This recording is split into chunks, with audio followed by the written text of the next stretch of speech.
Come in. Welcome. I'm E.G. Marshall. What a fragile species mankind really is. We're not nearly so swift or agile as many of our lesser cousins, and consider our vulnerability to shifts in the temperature. On a spectrum that ranges from 12,000 degrees, the temperature of the sun, to the bitter, chilling void of outer space, we can survive unaided only in a microscopic span of less than 70 degrees.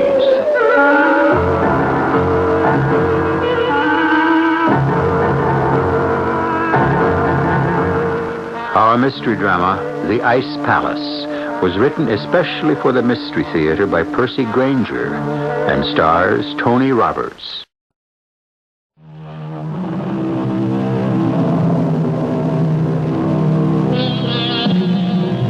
The Arctic regions are a permanent reminder of one of the most dramatic periods in the Earth's history, the Ice Age. Some scientists claim the Earth is cooling down and another ice age is on the way. Others say the Earth is still warming up, and if the trend continues, the vast ice caps will begin to melt. Either way, the polar regions are under constant and careful scrutiny. For locked deep within their massive glaciers could be the key to the future of the world. We're aboard a Canadian naval ice cutter north of the Arctic Circle. What's the time, Win? 0900, Captain. We're right on schedule. And as soon as we round that point up ahead, there's only 10 more miles of ice left between us and open water. Oh, thank goodness. Of all the boring jobs, cutting channels through ice has got to be the worst. You'll be glad to get back to base? You bet. 3 weeks of nothing but ice, snow, and temperatures of 40 below. Look, I belong up in the air. You know that, Joe. I just don't know why the colonel sent me on this routine mission. My eyes are better now. I should be flying again. Well, 10 more miles of ice, and then we can head for home. Signal the pilot to start bringing her about. We're almost to the point. Aye, aye, Captain.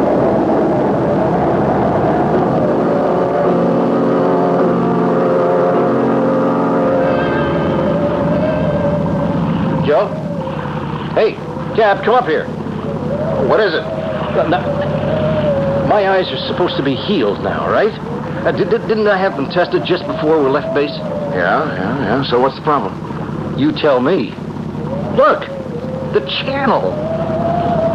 It's already clear. There is no sign of ice anywhere. We are in open water. At this time of year, the channel is always under a layer of ice. And if we're on course, the Amundsen iceberg should be off our starboard bow. But there's nothing there but open water. Win, tell the pilot to turn her about. We better report this back to the base at once.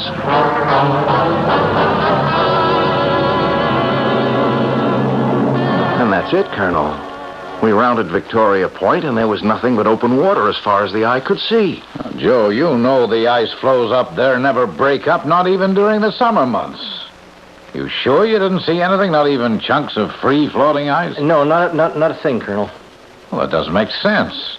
We had a spotter plane over that area not 2 days ago, and they reported everything was normal.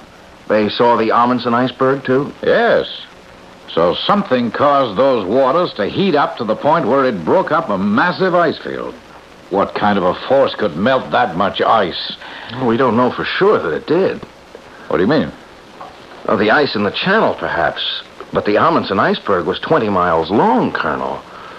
Nothing could cause something that big to completely disappear. You think it may only have broken up or shifted? Well, I think we have to consider that a possibility. And the current in the Victoria Channel flows southwest, right into the main shipping lanes to the north slopes of Alaska. Yeah, that's true, Joe. There are supertankers and supply ships moving through that area constantly. At this very minute, there could be ice floating directly towards them. We've got to get a scout plane up at once. I'll call Air Wing and have them... Colonel, please, with your permission, I'd like to go up. Oh, you and... You haven't flown in over a year. My sight's back to normal now. The doc gave me a clean slate. Yeah, but I don't know if It's not that I don't get along with Captain Gates here. I do. But I'm a pilot, Colonel. I don't belong on a ship. Okay, Win. Thank you, sir. I hope I made the right decision, Joe. Oh, I think you did, sir. Before that car accident, there wasn't a better pilot in the wing. That's right, before the accident. He'll be fine. He'll be fine. He just needs to get his confidence back. Well, I hope you're right. Yes, who is it? Colonel Champ, I wish to speak to you. Oh, Kulleback. Is it important? It is. All right, come in. Thank you. Joe, this is Kulleback. He's the headman in the Eskimo village down the peninsula. I'm afraid I have a serious problem which belongs at your feet, Captain. If you will please look out your window. Oh, all right. Well, congratulations. Looks like you and your people have made a record seal kill this year. We have not brought these seals to your gates for your admiration, Colonel. We did not kill them. Well, then who did? That is what I must find out from you. This morning, they were found washed up on the beach. All right, can't you just store them like you always do? No, that would not be safe. Why not? Because we cannot be certain how they died. Excuse me, Colonel. Kulleback, did you say these seals had been washed ashore? Yes. But how can you be sure they died at sea? How do you know they weren't already on the beach? Because we have seen other seals still in the water, floating with their bellies up. Colonel, with your permission, I'd like to go out with Kulleback and examine those animals. Joe, we've got a far more serious situation on But our it's just hands. possible, sir, that there may be a connection between the disappearance of that glacier and the fate of those seals. I think we'd better find out how they died.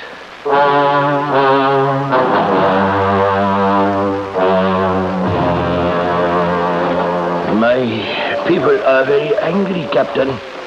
They did not want this military base here. There's still no proof that we are responsible. There aren't any visible wounds on the animals. Yes, look more closely at the skin. Look. Yeah, it's discolored and shriveled. It's almost like it's been charred. Is not this what happens to skin which has been exposed to nuclear radiation? Well, yes, actually it is.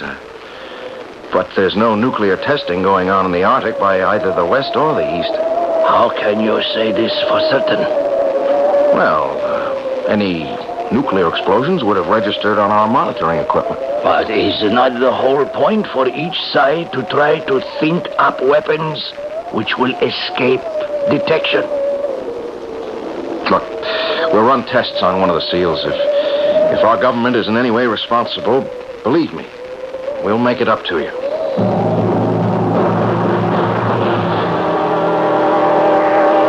Nuclear radiation? That's impossible. Perhaps, but those animals exhibited all the signs of having died from a massive radioactive shock. Captain, do you understand the implications of what you're saying? If some nation is using the Arctic as a testing ground for And has developed a weapon that can eliminate a 20-mile-long iceberg without registering so much as a tick on our seismometer. Well, we still don't know the Amundsen iceberg has vanished entirely. Wynn hasn't radioed in yet. Oh, wait a minute. Colonel Champ speaking. Yes? You sure of that? Well, thanks very much. Now, that was the lab. They've completed the autopsy in one of those seals. There was no sign of radiation sickness. None at all? Well, what did they die of? Simple heat prostration. Heat prostration? At the North Pole? Not only that, Joe. While you were out with Kulleback, I was getting reports from Halifax, Reykjavik, Toul, cities from Iceland to Alaska. And they're all reporting the same thing. A rise in the level of the ocean. What? How much? Oh, it's still very slight, but it's enough to be measured. You know, Joe, the conclusion seems inescapable. Somehow, some way, something is causing the polar ice cap to warm up. But this rapidly? That goes against all scientific predictions. Mm-hmm. And how can it be selective? I mean, why the Amundsen iceberg, but not our outpost here? Colonel Champ speaking. Oh, yes, good. I'll switch him on in here. Wynn is on the horn. Maybe now we'll find out something. Hello, Wynn? This is Colonel Champ. Do you read me? I read you loud and What can you see from up there? Nothing at all. There's no trace of the Amundsen Glacier anywhere. What? Are you positive? Yes, sir. I've crisscrossed this whole area, Colonel. What altitude were you flying at? Well, I've been down as close as 50 feet. I can't find so much as an ice cube. Oh, that's not possible. Colonel Champ! Colonel Champ! Yes, Win, what is it? I've spotted ice! I've spotted ice! But you're not going to believe this! Believe what? The ice! It's... What? What? Believe what? Hello, Win. Win?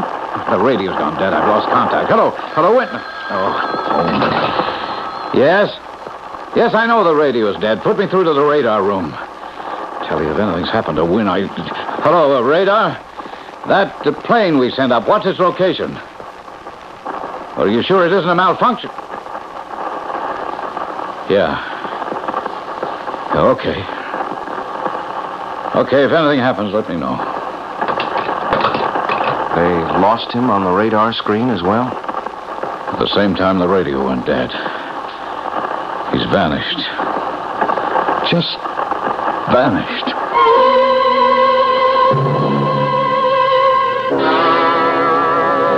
Are all the scout planes back, Joe? Yes, sir. Nothing. No trace of Wynn or his plane. I never should have let him go up. He wasn't ready to go. I don't think he crashed, sir. Why not? You remember what he said just before losing contact? I double-checked on the black box. His exact words were, "I've spotted ice. I've spotted ice." Well, and? According to the radar room, these were his coordinates at that precise moment. Let's see. So obviously what he was seeing was this, the Lancaster ice field. You're right. Except for one thing, Colonel. It isn't there anymore. What? The scout planes reported no sign of the Lancaster ice field. It's gone. 25 square miles of solid ice. Whatever got that ice field got wind. Joe, I'm calling Ottawa. I think Cuddeback is right. There is some kind of nuclear activity going on up here, and it isn't on our side. Joe, some strange force is causing the polar ice cap to melt. And if we can't stop it, the results will be catastrophic.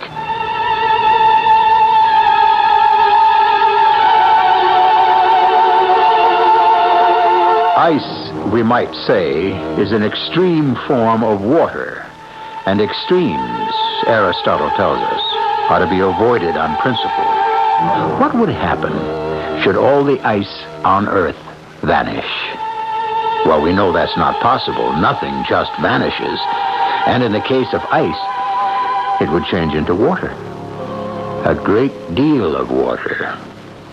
I shall return shortly with Act Two.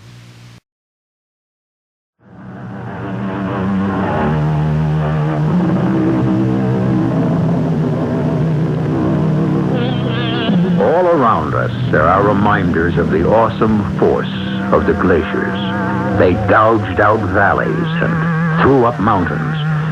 But when we consider the fact that the amount of water contained in the ice sheets at either end of the Earth is enough to flood most of the world's landmass, perhaps the most awesome thing ice can do is melt. Joe, my orders from Ottawa are very clear. We're the only military post in this area. It's up to us to find out what's going on. I want to know what happened to Wynn. I know, he was your friend, Joe, but... The radar room said they lost contact instantaneously, as if he was obliterated. There's only one thing that can do that. Some kind of missile. The radar room picked up no other signals. How could a missile destroy a plane and escape all detection? Little chap speaking. Yes? Oh, I see. No, please keep me informed. Thank you. Well, that was Repulse Bay. They just reported another rise in the level of the ocean. If this keeps up, the entire Earth will be flooded. Pieces just don't fit. If some natural phenomenon is causing the Earth to heat up, how does that explain Wynn's disappearance? Or if it's some kind of nuclear activity, why isn't it registering on our monitors? That leaves only two possibilities, sir. Either someone has developed an incredibly sophisticated weapon which our equipment can't detect, or we are face to face with some force we know nothing about. You mean supernatural? That or some force from beyond our planet. Huh? Oh, come in. Forgive my coming to you twice with the same problem. But my people wish to know what you will do to replace the seals that have been killed. Don't you have any food stored away you can draw on? Ordinarily, yes. We are very provident in these matters. But our caches have been vandalized. Well, you're not going to blame us for that, too, are you? No, I know who the guilty party is. And at the right moment, I will expose him. Is it someone from our base? No. His name is Samik. You do not need to interfere. We will take care of this in our own way. All right, Kulabak. I'll speak to the quartermaster about issuing rations to the village. Thank you. Just a minute. Kulabak, why is one man robbing the meat deposits of the entire village? Because he is lazy and good for nothing. Well, what happened to it? I mean, he can't eat it all himself. He sells it. To whom? I have been watching him. I have seen him load up the meat and go off up the northern channel. In my younger days, I could have followed him in my kayak. But now, a motor is too much for me.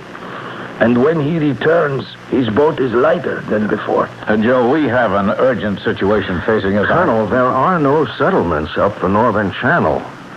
It's frozen wilderness all the way to the pole. I'd be very interested to know just who Samik's customers are.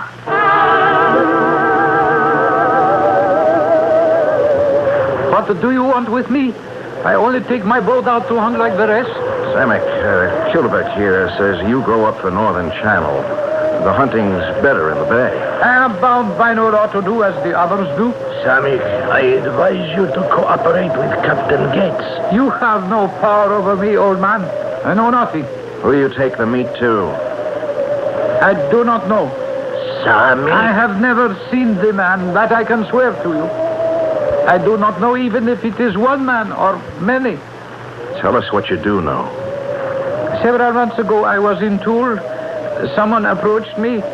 He said he knew I was from this village. He had a bargain to make. The man he worked for would pay me very well. All I had to do was hunt for him, and once each week, take what I had killed to a certain spot at the far end of the northern channel. But you found it easier to rob our stores. Go on, Samik. That is all I know. I leave the food, take the money which is there for me, and go. I see no one. No signs of life at all? No buildings? It is a wilderness. I do not even know how a person can survive there.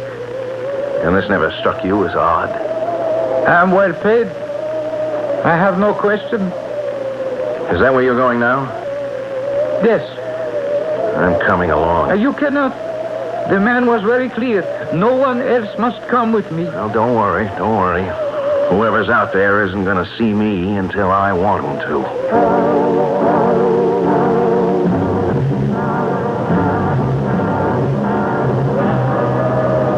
How could anything survive in such a bleak wilderness as this? There's nothing but snow and ice. The place where I'm about to leave the food is just around the next bend. All right. Pull up alongside this glacier here. Now, we'll get out here and set up camp at the top of the glacier overlooking the drop point. You will be safe, do you think? We'll establish radio contact with the base, and then it's just a matter of watching and waiting. This is a good vantage point. The land is flat for miles in all directions down there. Whoever comes for those supplies can't help but be seen. I do not like the look of the sky, though. If a blizzard should come, our view will be blinded.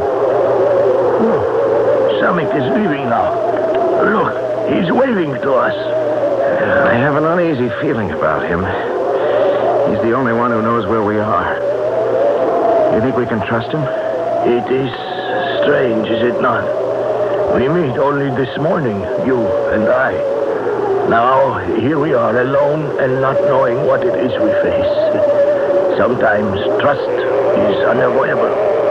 Yes, you're right. I don't like this wind. It's coming from a bad direction. We must get the tent off at once. This snowstorm is blocking our view. I can't see the supplies anymore.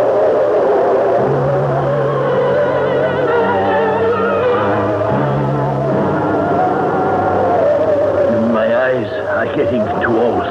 What can you see? Supplies are gone. Someone must have come during the storm and taken them. Come on. Let's go down there. I am not sure that is a wise idea. Why not? Maybe they left a clue which way they went. I am beginning to think we are dealing with extraordinary people. No one should be able to find his way in a storm such as just passed.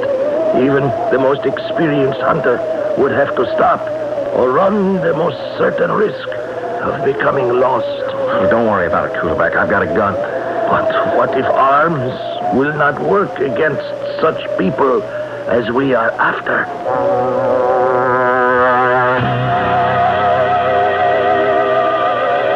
There's nothing here. There's no trace of the supplies Samek left. The storm has covered all the tracks. Snow and ice for as far as we can see. Where could they have gone? What is happening? The ground's giving way. Kulabek. We're falling.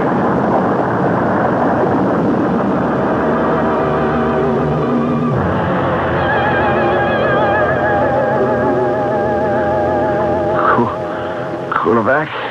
Oh, you're still alive. That's the metaphorical beauty of snow. It breaks one's fall. Who are you? My name is Raven. Raven?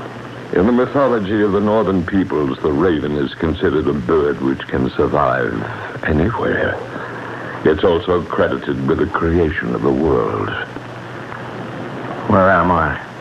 You are in my fortress, the Ice Palace. The last thing I remember was falling. Of course. Underground. That's how you've escaped detection. Stand up, and I will show you around. Children dream of building snow castles and of defending them against the world. I have made that dream a reality. But I've added, as you will see momentarily, certain refinements. Passages everywhere. It's like a maze. And everything is so white, it's blinding. The entire palace is simply hollowed out of the snow and ice. Small holes in the ceilings allow for ventilation and carry off the excess heat to prevent the palace from melting. The same principle as the igloo actually, except, as you can see, my palace is somewhat larger. Then, is it you who's responsible for everything that's been happening? If you are referring to the abrupt disappearance of one or two rather large bodies of ice, yes. How? How did you do it? Come, I will show you.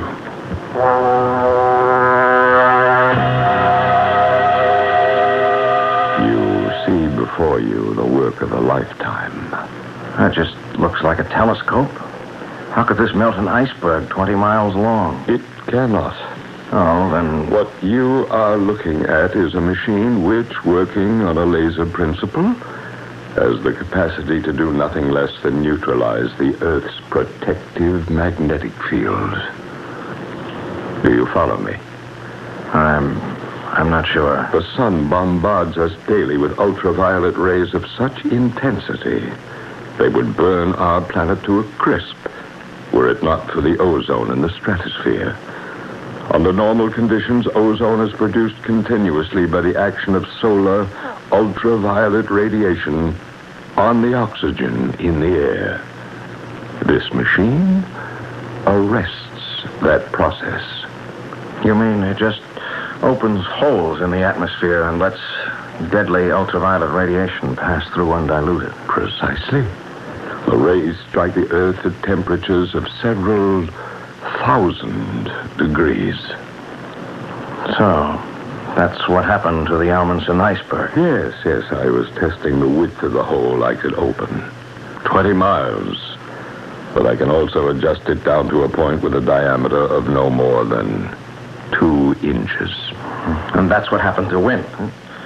He flew right into the line of ultraviolet radiation. And was burned to a crisp. So it was you who killed him. What happened? One of my minor inventions, this small gun, it freezes snow into ice. You tried to hit me. I simply fired it at your feet, and you lost your balance. Why, gods control this man's temper. You see, I am not entirely alone. What's the purpose of all this? What you have witnessed were the final tests of my machine. I've merely been waiting for the sun to move up into the northern hemisphere. Tomorrow I shall begin to systematically melt the polar ice cap. You're mad. We are all mad. But why? Why? Because it's a challenge. Because I don't want others to control my destiny. Because the world needs a good cleansing periodically. Take your pick. Reasons are cheap. I don't deal in reasons. But what is it you want? I make no demands. This is not a petty case of international terrorist extortion. I will not be bought off. As soon as a person makes demands, he makes himself vulnerable. And I intend to remain absolutely invincible. You're going to flood the entire world. Yes. Why does that surprise you? Consider the scene. Trillions of tons of water released from frozen bondage in an instant. Tidal waves sweeping southward. Whole buildings toppled by their force. Entire cities drowned without warning. And when it is all over, only those few living in the highest mountains are still alive. We can draw only one conclusion, literally and figuratively. At this moment, the madman Raven is sitting on top of the world. I shall return shortly with our final act.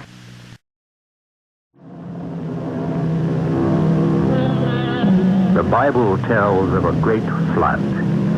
And the flood was 40 days upon the earth. And the waters increased, and the waters prevailed. All in whose nostrils was the breath of life died. This cataclysmic event was intended as a lesson and a warning. But today we tell ourselves it was only a parable. However, ancient texts from the Orient also record an inundation of the earth by water. So then, how improbable is our tale? Have we taken heed of the warning? Do we lead better lives today than we once did? Raven, you can't be mad enough to think you will actually succeed, can you? On the contrary, Captain Gates. That is precisely why I shall succeed. When the sun rises tomorrow, I will turn on my machine, and I will feel what no man since the great conquerors of the past has felt, the total satisfaction of complete triumph. And you will be right beside me to witness the whole terrible scene.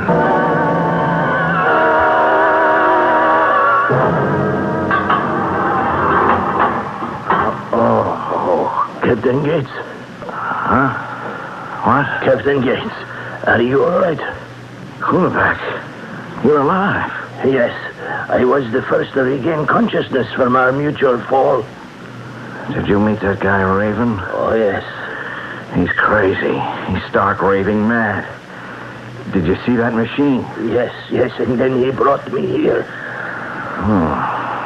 See, the walls are solid ice and the floor is packed snow. I have already examined the room with great care. What about the door? Could we... We could possibly dig our way out, yes. Well, then. But there is no chance of effecting such an escape in the short time left to us.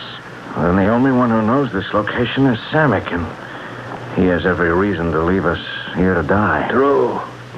He knows I can expose him to ridicule.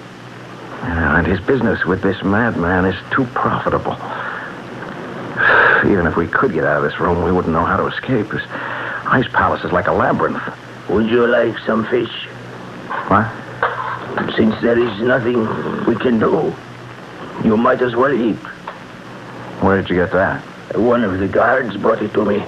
He will probably bring you one too in time. But I've had my fill, so eat the rest of mine if you're hungry. Oh, thanks. It's not even cooked. Oh, forget it. See how the oil from this fish collects on the plate? And I think of what that man did to win. And here we are, helpless. I wonder if I still have... Yes, good. I did not lose it when we fell. What are those? Pieces of flint. Give me some of the fringe from your parka. What? Quickly. The guard will be coming any minute with your food. It will be our last chance. Okay, here. What do you want this for? You listen at the door for his footsteps while I try to start the fire. Fire? Hey, you're getting sparks. Look, that pile of threads, it's beginning to smolder. Yes, now we let it build. Give me some more threads. Here. But what can you do with a little fire like that? I mean, it's not enough to melt the walls. Yes, now we take the oil and spread it very carefully on the floor by the door.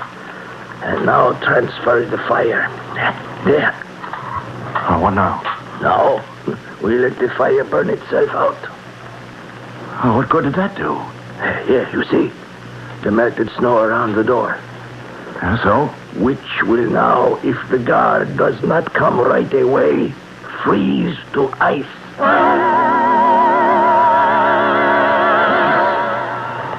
Here comes the guard now. Stand away from the door. I have food, but I am armed. Get back. Here is some food for... No, now. I've got him, Kulabek. Get his gun. Give me the gun, Kulabek. Here. Is anyone else in the passageway? No. All right, the next question is how to get out of this place. Without this man to guide us, we will have to find our own way.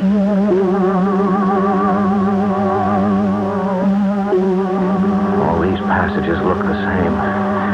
We're just going around in circles. That guard's going to come to and give the alarm. Look, here on the ground. Fresh snow in the grooves of these boot prints. If we follow them, perhaps they will lead us to the way out. There. There's a stairway. We've made it.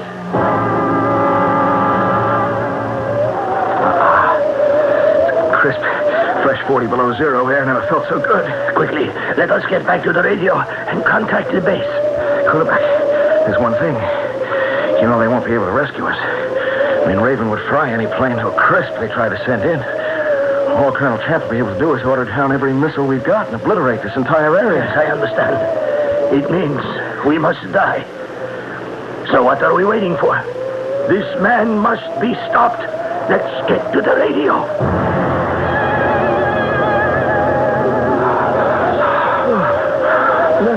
No. Look, the snow in front of us is melting. Raven must have discovered our escape and turned on his machine. He's coming toward us. Quickly. We've got to change directions. I cannot run so fast. I'm too old. Come on.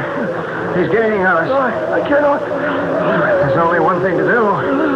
If we can make it to the ground over the ice palace, we'll be safe. Come on, Kulabek. We're there. Oh,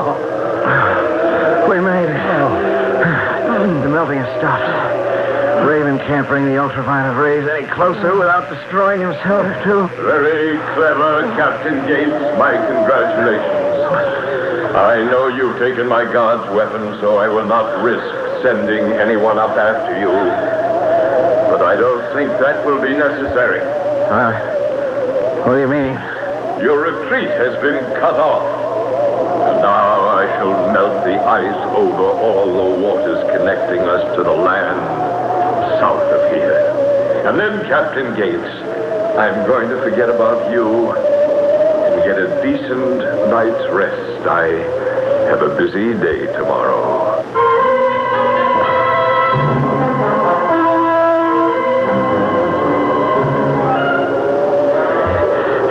It's getting colder by the minute. I think there will be another blizzard. I'm already losing feeling in my legs. It is said that this is a very peaceful way to go. The numbness creeps toward the heart, and you simply drift off to sleep. At least, it is a nice evening to die. You see, the Northern Lights have come out to dance for us. Oh, that's the Northern Lights, is it? You know, this is the first time I've ever seen them. They say it is really the ghost dance of the departed warriors. Wait a minute. That can't be the Northern Lights. Why not? Because we're facing south. We are. My eyes are not what they used to be. But then, what is it? It's a flashing light. It's like someone sending a signal. Can you see who? No. It's too dark, and they're too far away. If only there was some way to get there. There may be. Can you rise? I think so. But how could we get there? Ice forms very quickly up here. It is just possible. It has already begun to reform over the waters where Raven melted it.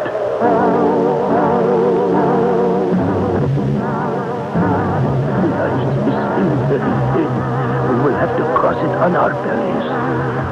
I don't know if I'm going to make it, Kulebeck. My hands have gone numb now, too. We must keep moving. Careful, careful. Careful, stretch out. It's getting thinner. We're halfway across the water. Is the light still flashing? Yes, but less and less. Whoever it is getting discouraged. We must try to move faster. Kulebeck, the ice is broke. Don't move. Stay flat on your stomach. We can only hope it is thick enough to stay afloat. We're drifting. But the water's coming over the top. It's freezing. What was that? It's a harpoon. Can you reach it? I think so. Yes. Got it. Hold fast. Whoever was flashing that light must have seen us. Hey, I can feel a tug. They're pulling us in. Hold on. Don't let go. My hands are about to trouble. What could this person be? What if it's one of Raven's men? Hello! Captain Gates, it is Samek. Samek! You got us! Keep pulling!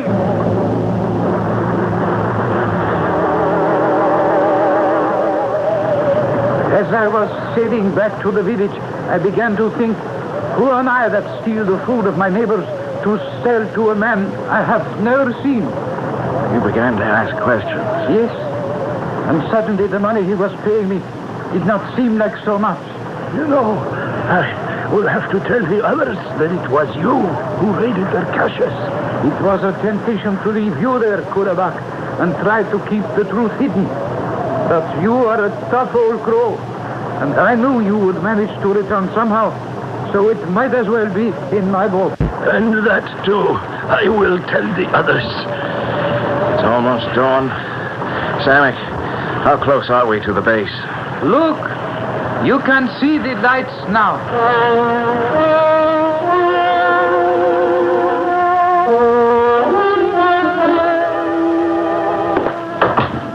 Well, Joe, it's good to see you and Kulebeck alive. Oh, these dry clothes feel great. What's happening? Do you know that you two are responsible for a military first? Russia and the United States have joined together and are sending in missiles from all directions simultaneously. This Raven fellow will never be able to fend them all off, even with that machine of his. Joe, what are you thinking? I'm thinking of Wynne, Colonel, and the terrible way in which he died. Yes, I know. He was a good man and a good officer. Gentlemen, look here. Out the window. The sunrise. A few hours ago, we thought we would never live to see it. Well, I think I speak for all of us when I say that that is the most beautiful sunrise I've ever seen. There's a story about a certain confident candidate for the presidency. He retired early on election eve, sure that he'd won. In the morning, a gentleman called, only to be told by the candidate's equally arrogant son, "I'm sorry, the president can't see you. He's still asleep." "Well," replied the caller, "when he wakes up, you can tell him he isn't president anymore." Raven, too, made the mistake of retiring too early. I shall return shortly.